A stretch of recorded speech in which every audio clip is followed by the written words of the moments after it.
Hola, soy Alex, el creador del canal Audiolibro. Este canal es un proyecto educativo pensado para ayudarte a conocer y disfrutar la literatura clásica que forma parte de la lectura escolar. Cada obra está leída con un ritmo adecuado, buena pronunciación y subtítulos, para que sea más fácil de entender y aprender. Tu opinión es muy importante para mí. Empecemos la historia. Manuscrito hallado en una botella. Edgar Allan Poe. Cuento de terror. Aquel que solo tiene un instante de vida, nada más tiene que ocultar. Quinault, Atis de mi país y mi familia, poco tengo que decir. Un trato injusto y el andar de los años me arrancaron del uno y me alejaron del otro. Mi patrimonio me permitió recibir una educación esmerada, y la tendencia contemplativa de mi espíritu me facultó para ordenar metódicamente las nociones que mis tempranos estudios habían acumulado. Las obras de los moralistas alemanes me proporcionaban un placer superior a cualquier otro, no porque admirara equivocadamente su elocuente locura, sino por la facilidad con que mis rígidos hábitos mentales me permitían descubrir sus falsedades. Con frecuencia se me ha reprochado la aridez de mi inteligencia, imputando como un crimen una imaginación deficiente. El pirronismo de mis opiniones me ha dado fama en todo tiempo. En realidad temo que mi predilección por la filosofía física haya inficionado mi mente con un error muy frecuente en nuestra época. Aludo a la costumbre de referir todo hecho, aun el menos susceptible de dicha referencia, a los principios de aquella disciplina. En general, no creo que nadie esté menos sujeto que yo a desviarse de los severos límites de la verdad, arrastrado por los ignes fatui de la superstición. Me ha parecido apropiado hacer este premio, para que el increíble relato que he de hacer no sea considerado como el delirio de una imaginación desenfrenada, en vez de la experiencia positiva de una inteligencia para quien los ensueños de la fantasía son letra muerta y nulidad. Después de varios años pasados en viajes por el extranjero, me embarqué en el año 18. En el puerto de Batavia, capital de la rica y populosa isla de Java, para hacer un crucero al archipiélago de las islas de la Sonda. Me hice a la mar en calidad de pasajero, sin otro motivo que una especie de inquietud nerviosa que me hostigaba como si fuera un demonio. Nuestro excelente navío, de unas 400 toneladas, tenía remaches de cobre y había sido construido en Bombay con teca de Malabar. Llevaba una carga de algodón en rama y aceite procedente de las islas Laquedivas.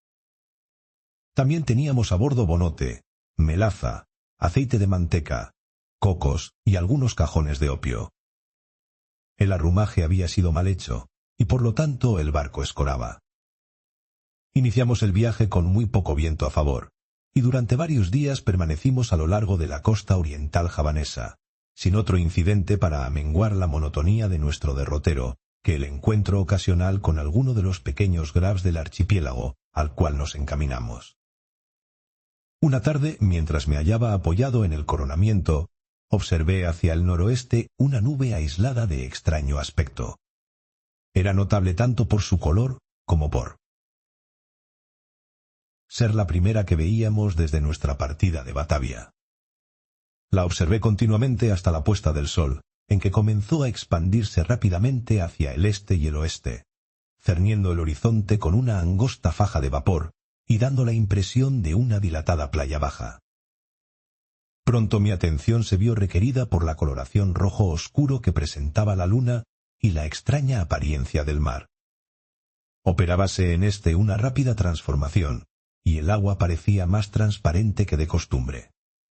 Aunque me era posible distinguir muy bien el fondo, lancé la sonda y descubrí que había 15 brazas. El aire se había vuelto intolerablemente cálido, y se cargaba de exhalaciones en espiral semejantes a las que brotan del hierro al rojo. A medida que caía la noche, cesó la más ligera brisa, y hubiera sido imposible concebir calma más absoluta. La llama de una bujía colocada en la popa no oscilaba en lo más mínimo, y un cabello, sostenido entre dos dedos, colgaba sin que fuera posible advertir la menor vibración. Empero como el capitán manifestara que no veía ninguna indicación de peligro, pero que estábamos derivando hacia la costa, mandó arriar las velas y echar el ancla. No se apostó ningún vigía, y la tripulación, formada principalmente por malayos, se tendió sobre el puente a descansar.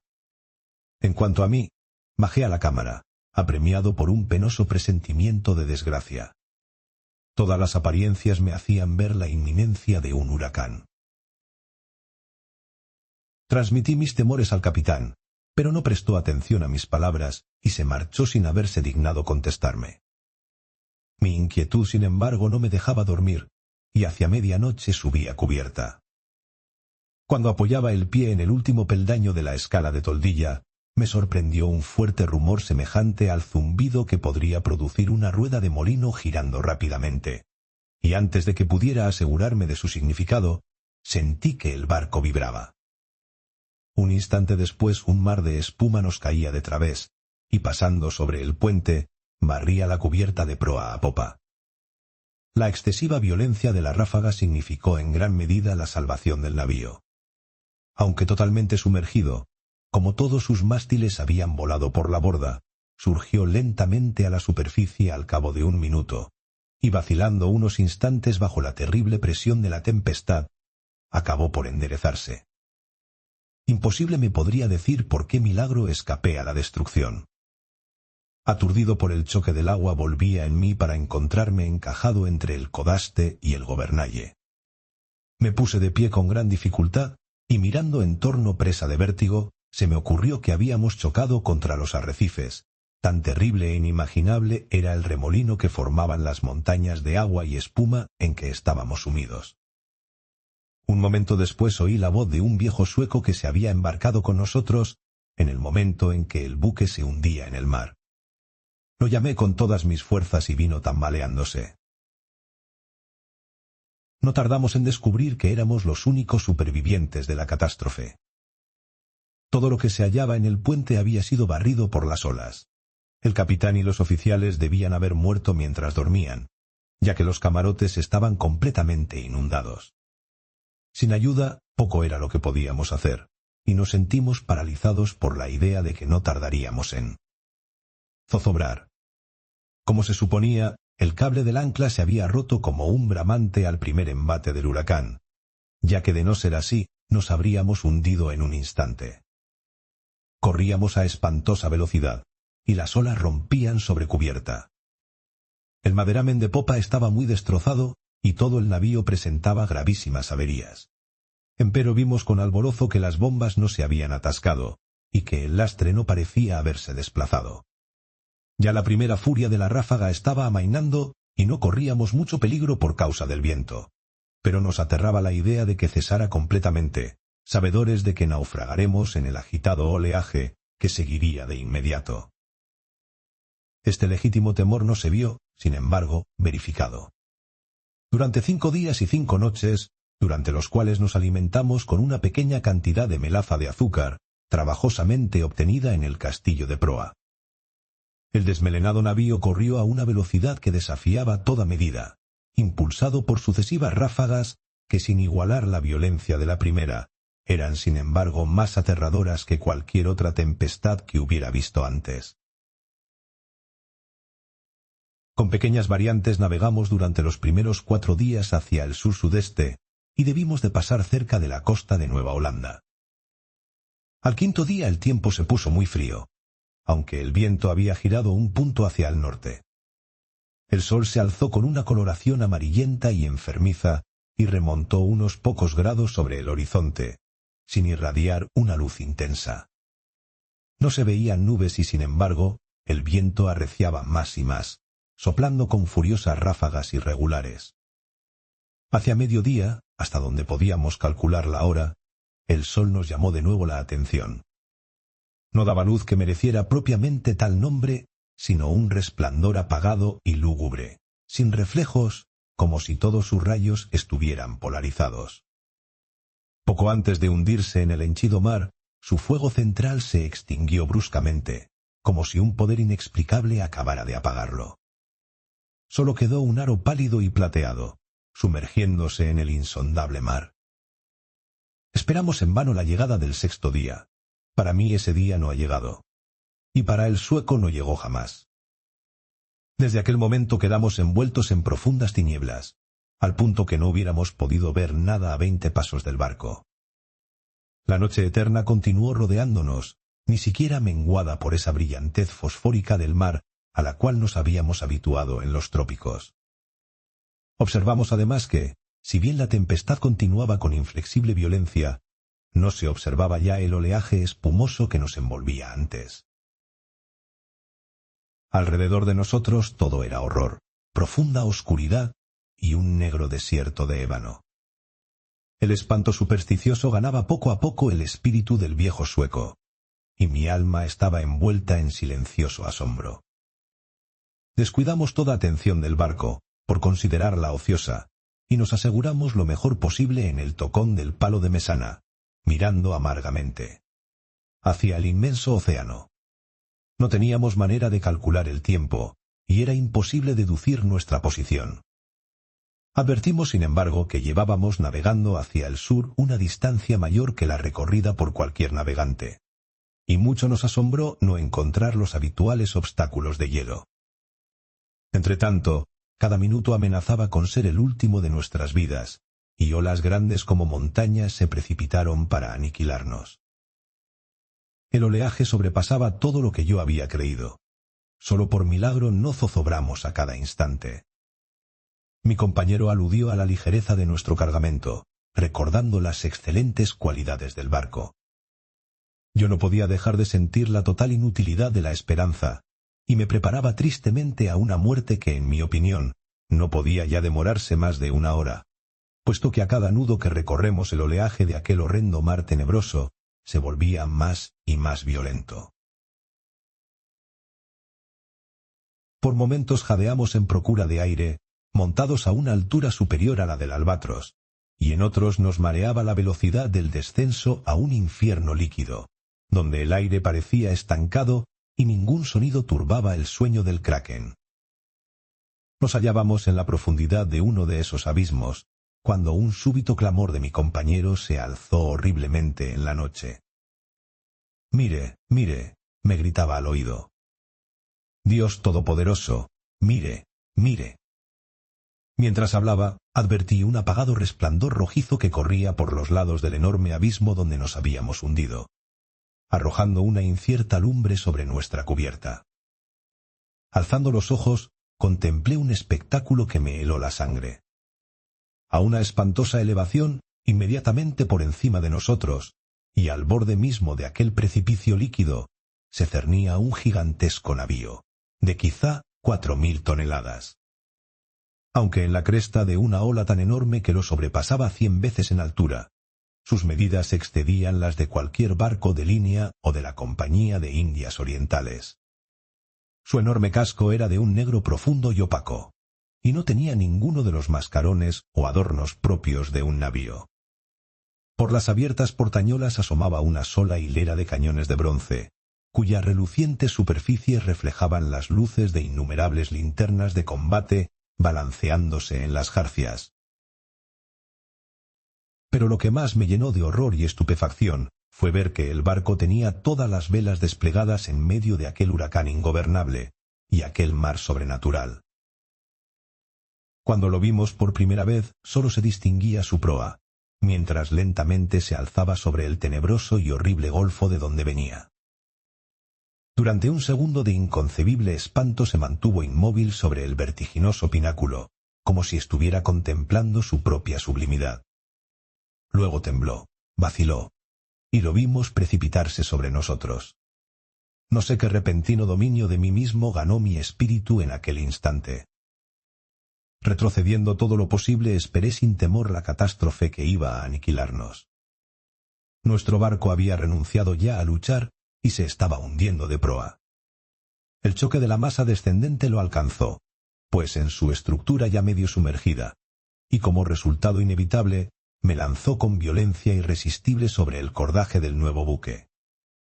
En el momento en que caí, el barco viró a bordo, y supuse que la confusión reinante me había hecho pasar inadvertido a los ojos de la tripulación. Me abrí camino sin dificultad hasta la escotilla principal, que se hallaba parcialmente abierta, y no tardé en encontrar una oportunidad de esconderme en la cala. no podría explicar la razón de mi conducta. Quizás se debiera al sentimiento de temor que desde el primer momento me habían inspirado los tripulantes de aquel buque. No me atrevía a confiarme a individuos que, después de la rápida ojeada que había podido echarles, me producían tanta extrañeza como duda y aprensión. Me pareció mejor, pues, buscar un escondrijo en la cala. Pronto lo hallé removiendo una pequeña parte de la armazón movible, de manera de asegurarse un lugar adecuado entre las enormes cuadernas del navío. Apenas había completado mi trabajo cuando unos pasos en la cala me obligaron a hacer uso del mismo. Desde mi refugio vi venir a un hombre que se movía con pasos débiles e inseguros. No le vi la cara, pero pude observar su apariencia general. En toda su persona se notaban las huellas de una avanzada edad. Le temblaban las rodillas bajo el peso de los años y su cuerpo parecía agobiado por aquella carga.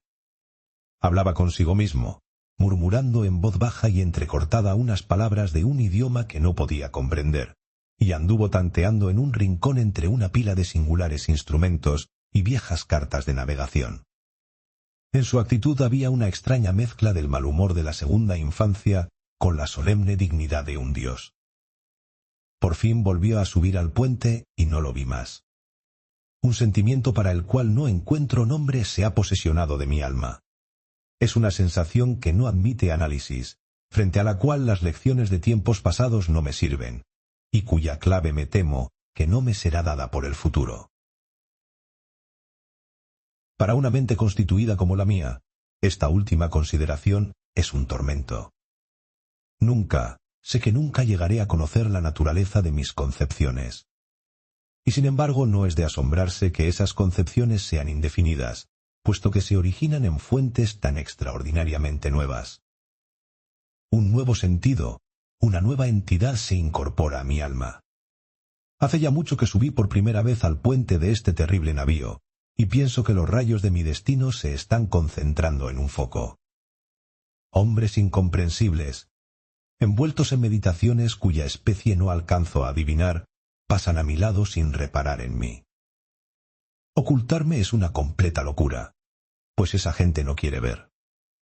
Hace apenas un instante que pasé delante de los ojos del segundo.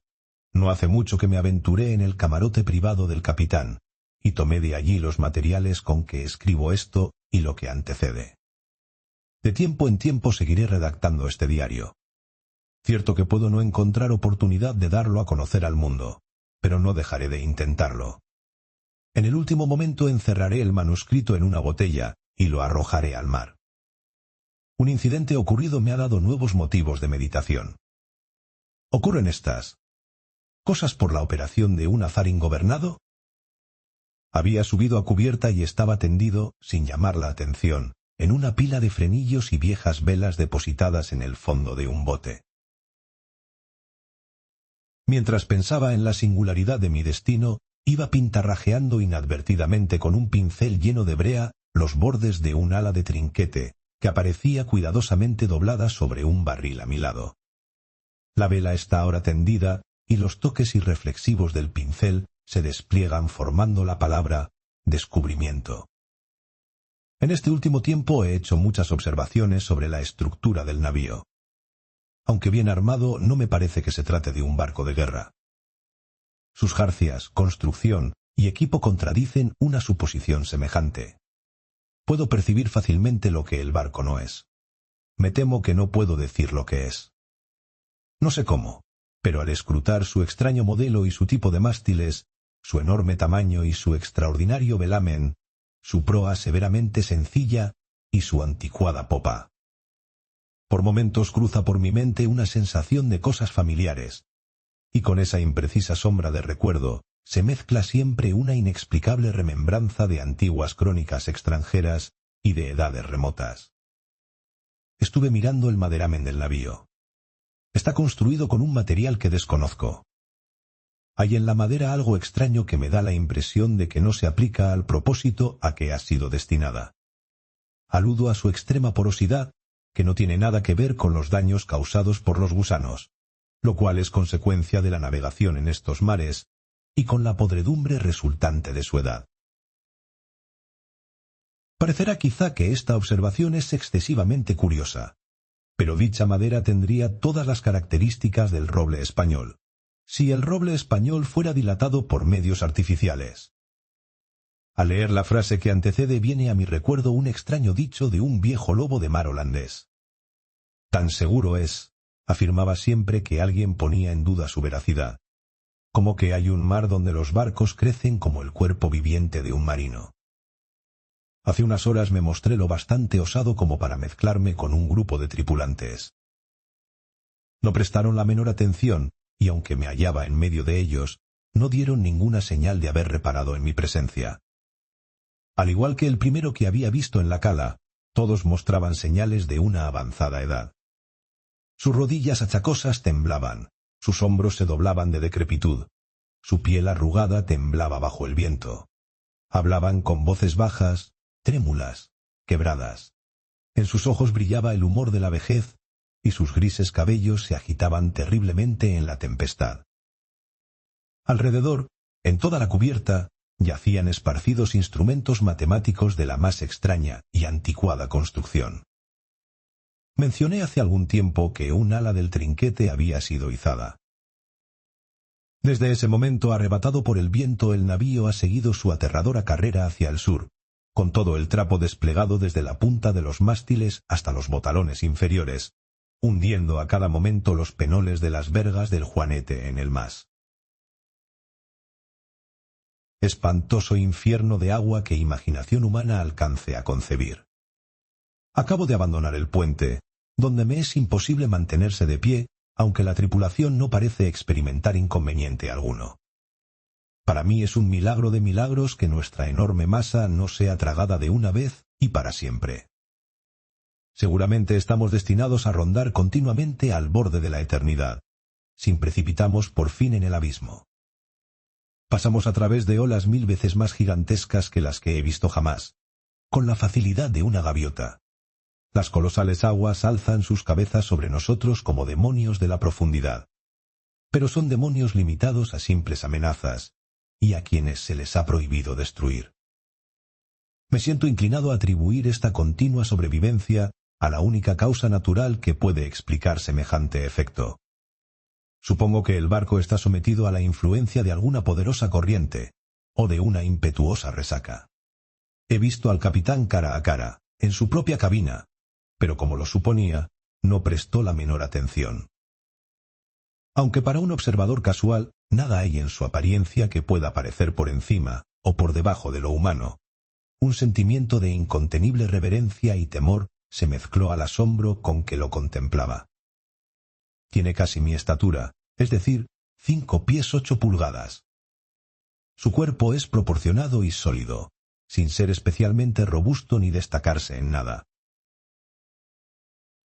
Mas la singularidad de su expresión, la intensa, la asombrosa, la estremecedora evidencia de una vejez tan grande, tan absoluta, dominó mi espíritu con una sensación, con un sentimiento inefable. Aunque poco arrugada, su frente parece soportar el sello de una miríada de años. Sus cabellos grises son crónicas del pasado, y sus ojos, aún más grises, son sibilas del futuro. El piso del camarote estaba cubierto de extraños infolios con broches de hierro, estropeados instrumentos científicos y viejísimas cartas de navegación fuera de uso. El capitán apoyaba la cabeza en las manos mientras contemplaba con llameantes e inquietos ojos un papel que tomé por una comisión, y que en todo caso ostentaba la firma de un monarca. Murmuraba para sí mismo, como lo había hecho el primer marinero a quien vi en la cala, palabras confusas y malhumoradas en un idioma extranjero, y aunque estaba a un paso de mí, su voz parecía llegar a mis oídos desde una milla. El barco y todo lo que contiene está impregnado por el espíritu de la vejez. La tripulación se desliza de aquí para allá, como los fantasmas de siglos sepultados. Sus ojos reflejan un pensar ansioso e intranquilo. Y cuando sus dedos se iluminan bajo el extraño resplandor de las linternas de combate. Me siento como no me he sentido jamás, aunque durante toda mi vida me interesaron las antigüedades, y me saturé con las sombras de rotas columnas en Baalbek, en Tadmor y en Persépolis, hasta que mi propia alma se convirtió en una ruina. Al mirar en torno, me avergüenzo de mis anteriores aprensiones. Si temblamos ante el huracán que nos ha perseguido hasta ahora, ¿cómo no quedar transido de horror frente al asalto de un viento y un océano para los cuales las palabras tornado y tempestad resultan triviales e ineficaces? En la vecindad inmediata del navío reinala tiniebla de la noche eterna y un caos de agua sin espuma. Pero a una legua, a cada lado, alcanzan a verse a intervalos y borrosamente gigantescas murallas de hielo que se alzan hasta el desolado cielo y que parecen las paredes del universo. Tal como imaginaba, no hay duda de que el navío está en una corriente, si cabe dar semejante nombre a una marea que, aullando y clamando entre las paredes de blanco hielo, corre hacia el sur con la resonancia de un trueno y la velocidad de una catarata cayendo a pico. Supongo que es absolutamente imposible concebir el horror de mis sensaciones. Sin embargo, sobre mi desesperación predomina la curiosidad de penetrar en los misterios de estas horribles regiones, y me reconcilia con la más atroz apariencia de la muerte. Es evidente que nos precipitamos hacia algún apasionante descubrimiento, un secreto incomunicable cuyo conocimiento entraña la destrucción. Quizá esta corriente nos lleva hacia el polo sur mismo. Preciso es confesar que una suposición tan desorbitada en apariencia tiene todas las probabilidades a su favor. La tripulación recorre el puente con pasos inquietos y vacilantes, pero noto en sus fisonomías una expresión donde el ardor de la esperanza sobrepasa la apatía de la desesperación. El viento sigue entretanto de popa, y como llevamos desplegadas todas las velas, hay momentos en que el barco se ve levantado sobre el mar. ¡Oh, horror de horrores!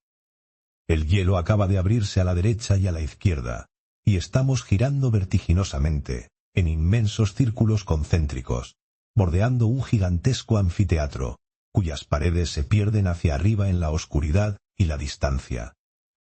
Pero poco tiempo me queda para pensar en mi destino. Los círculos se están reduciendo rápidamente. Nos precipitamos en el torbellino. Y entre el rugir, el aullar y el tronar del océano, y la tempestad del barco se estremece. ¡Oh, Dios! Y se hunde. Fin de la historia. Si te gustó, dale like, suscríbete y cuéntanos en los comentarios qué parte fue tu favorita. Nos vemos en la próxima aventura.